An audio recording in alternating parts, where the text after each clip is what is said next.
Hi guys, and welcome back to the show. We have the main man right here, Coach Ric Murry. Hey Frankie. How it goes, sir? It's all right. So let's jump right into this thing. So for the people who don't know you out here, who is Coach Ric Murry? Where are you from? Originally I was born and raised in Southern Illinois in a little town called Sparta. Went to college in Lincoln, graduated high school in Salem, Illinois, and then 1991 my family moved here to Northwest Georgia, and I've been here since 91. So when you guys moved here in 91, was it the intent to teach? Did you get into the school system then? Actually, no. Our original purpose, we came down to help plant a church in North Georgia with a group out of Marietta, Georgia. Yeah. And after I learned a little bit about the community here in Dalton, I thought teaching could be something that I actually would like to do. I thought about it when I was in high school. I had a counselor say, "Nah, you don't want to do that. The kids are terrible." And the counselor was wrong. Most counselors aren't wrong. This guy happened to be wrong that time. Yeah. So I started in '96 here with Dalton Public Schools, and I've been here ever since. So I know you have a beautiful and wonderful family right there that's with you, that moved down from Illinois with you. Can you tell us a little bit about them? Shelly's my wife. This December we will have been married 34 years. Get it right. 34 years, man. Okay. And then I got a son that's a coach and a math teacher at Calhoun Middle School, and he coaches their high school track team at Calhoun.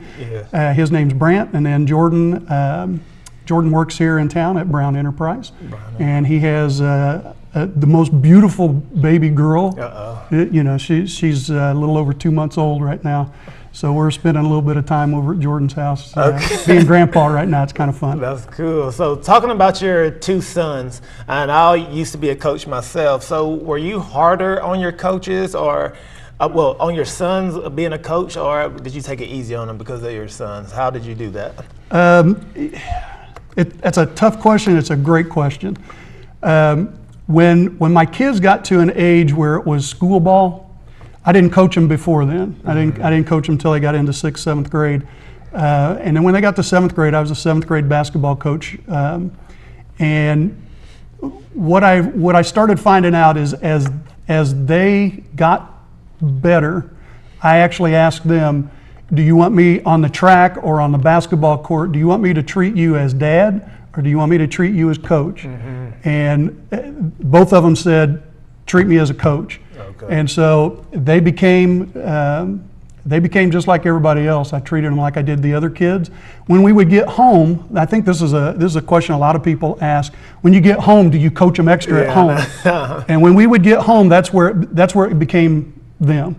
So after a game, if we would have lost a game, we didn't lose too many, but when we lost a game and we would come home and Brant would ask a question like, "Dad, did I do okay today in this game?" And I would say, "Well, do you want me to answer you as a coach, or do you want me to answer you as your dad?" Yeah. And he used to always say, "Answer me as a coach," and I'd say, "Well, as a coach, you've got to work harder on defense. You got to move your feet better. That's what your job is to stop ball penetration." And then he would go, "Okay, I'll work on that," and he would work on it in practice. But then there was one time after he was a really good hurdler, went to college running hurdles.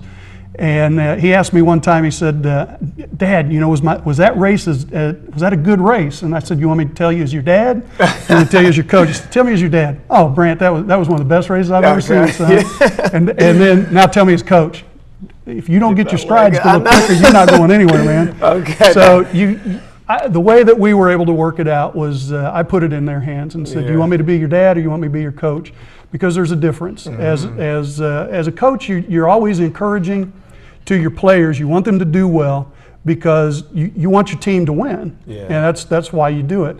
But as a father, you encourage them differently. As the father, it's your theme. Hard work pays off. As a coach, it's making them do the hard work because you know it will pay off. Okay. So that's great advice to you fathers and parents out there who coach your kids. Take that advice into your coaching style as well. So getting into molding your coaching and teaching style, what is it that you do for Dalton Public Schools? Right now, I'm getting a little older. My knees, my doctor says you need to take a break on your knees. So I'm taking a break this year. I'm not coaching anything. But for the last 3 years, I've worked with the Newcomer Academy here at Dalton Public Schools, and we're housed over at Morris Innovative, right behind the building here. Our kids are brand new to the country, know English, and our job with Russell McCaslin, Miguel Gonzalez, and Iraiz, we work to help our kids learn English as quickly as possible, so that when they have to go into the regular classroom setting, they understand what the teacher is asking of them, and then they can learn the content and the curriculum from them. But we take that first year of their entry into the country and we focus primarily on language acquisition. That's great that you said that, and I'll take a pause right here to say thank you to the teachers out there, Dalton Public School teachers. You guys have a great job, a hard job that you all have to do, especially those there at the Newcomer Academy. We want to say thank you. Keep doing that hard work. It's going to pay off in the end. So with that, I know you have students that are fresh into the country. What are some things or some challenges that you see with them, and how is their learning curve, getting into Dalton Public Schools? First, that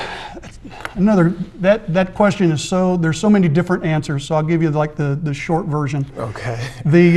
A lot of our kids are coming from Central America, and they are fleeing violence. They're fleeing gangs. They don't want to be involved with them.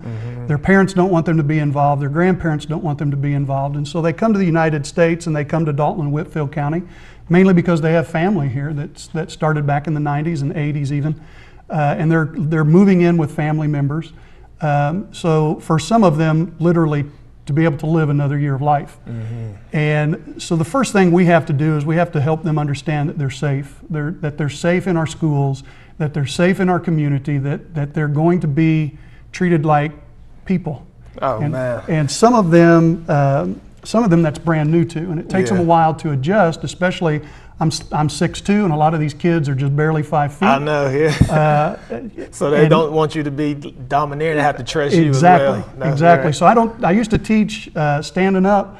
I teach on a stool now, so I have to sit down, so I'm more at their height.